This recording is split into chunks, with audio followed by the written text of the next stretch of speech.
because you're just kind of in a state of shock. How do you process all of this?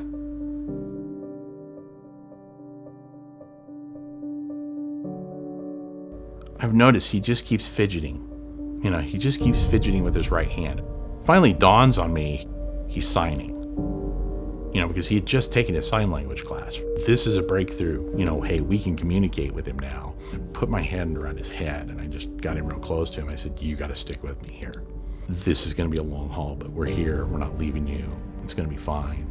And he's just like, no, it's going to be good. You're doing great. And he keeps going, no. When he squeezed our hand with the left side, that was a little victory. When he came off the ventilator and his first words was, I love you, that was a victory. And he wrote with his left hand, I love you, Happy Mother's Day. And it was the best. The initial goal was for him to be able to walk when he left Courage Kenny 50 feet with a walker. He had walked 20-some feet in the second day.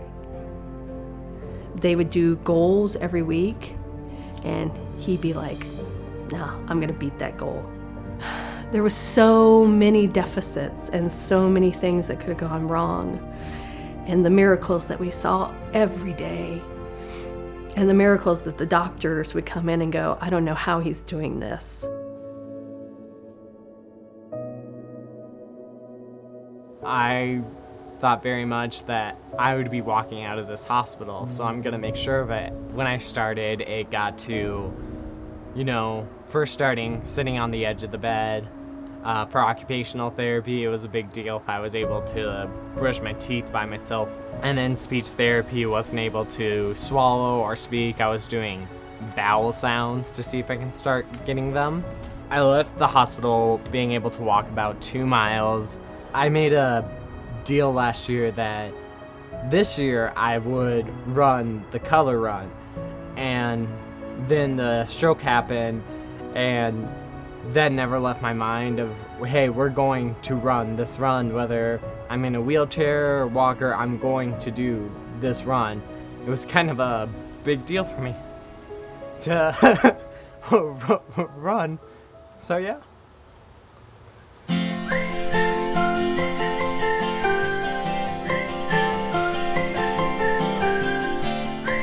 I'm going to school for elementary and special education.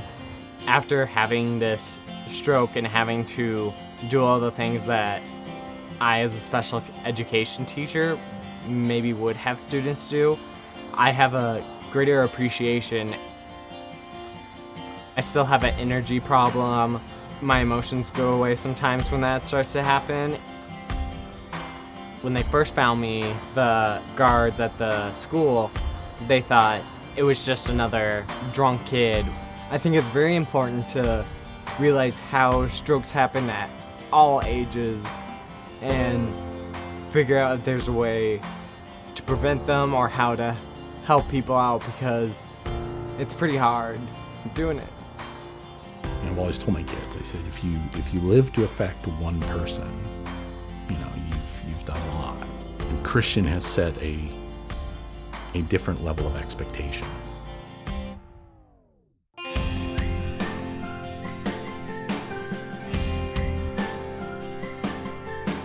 I think of everything 10 years ago. If this had happened, would Christian have made it? There would have been less of a chance. So that tells me that what we're doing now with funding and passing legislation or making sure that hospitals have the right equipment and know how to administer the TPA, I thank the American Heart Association for what they have done with funding and legislation.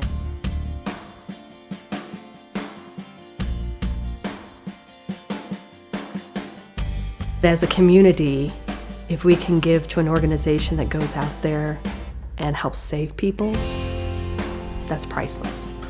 You can't put a price on somebody's life.